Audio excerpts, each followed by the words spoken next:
আসসালামু আলাইকুম প্রিয় ভাই বোনেরা, সবাই কেমন আছেন? আশা করি ভালো আছেন। আলহামদুলিল্লাহ, আমিও ভালো আছি। কালকে এমন সময় ছিলাম বোনের বাড়িতে, আজকে চলে এসেছি নিজের বাসায়।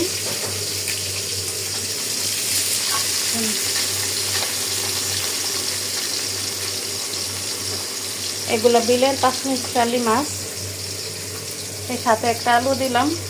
আলু দিয়ে একটু ঝোল রান্না করব। আর নিয়েছি এখানে অল্প করে একটু মুরগির মাংস ছোট ছেলের জন্য। আর এখানে আমি যে চিংড়ি মাছ আর ছোট মাছগুলা নিয়েছি, এগুলা দিয়ে লতি রান্না করব। লতির সাথে একটু কাঁঠাল বিচি দিব। আমি কাঁঠাল বিচিটা সিদ্ধ বসিয়ে দিলাম।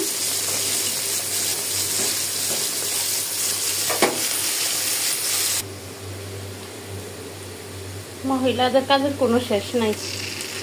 সকালে ঘুম থেকে উঠলাম, ছোট ছেলের জন্য নাস্তা বানালাম, ছেলেকে খাওয়ালাম, ছেলে আবার স্কুলে নিয়ে গেলাম।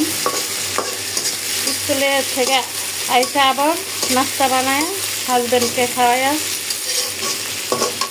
দোকানে পাঠালাম, নিজে খাইলাম।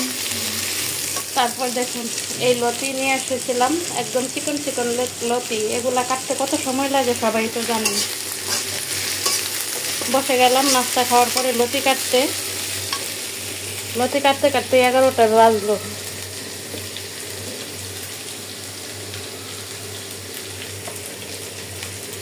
এখন আবার বসাইছি রান্না।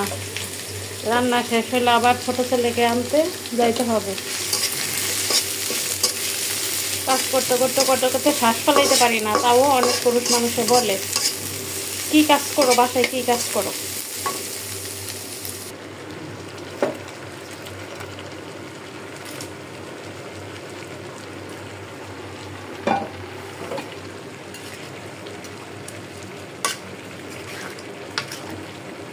এইভাবে একটু হালকা জল দিয়ে পাঁচমিশালি মাছ রান্না করলে কিন্তু তেমন খারাপ লাগে না। আমার লতিটাও ভাত দেওয়া হয়ে গেছে, আমি নামিয়ে ফেলবো। লতির মশলাটা দিয়ে দিলাম।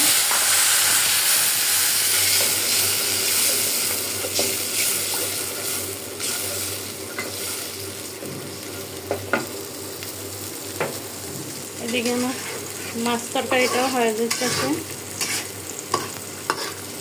আর একটু ঝোলটা কমলেই নামিয়ে ফেলবো।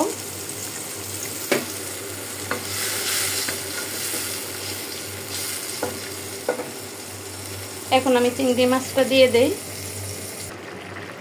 আমার মাছের ঝোলটা কিন্তু হয়ে গেছে, আমি এখন নামিয়ে ফেলবো। আর এখানে যে অল্প একটু মুরগির মাংস নিয়েছিলাম, এখন আমি এটা বসিয়ে দেব।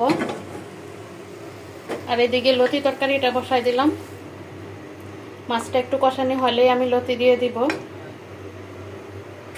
আমার প্রচুর লতি, মাছটা কিন্তু কষানি হয়ে গেছে। আমি এখন বাদ দিয়ে রাখা লতিটা দিয়ে দিব। কাঁঠাল বিচিটি দিয়ে দিয়েছি।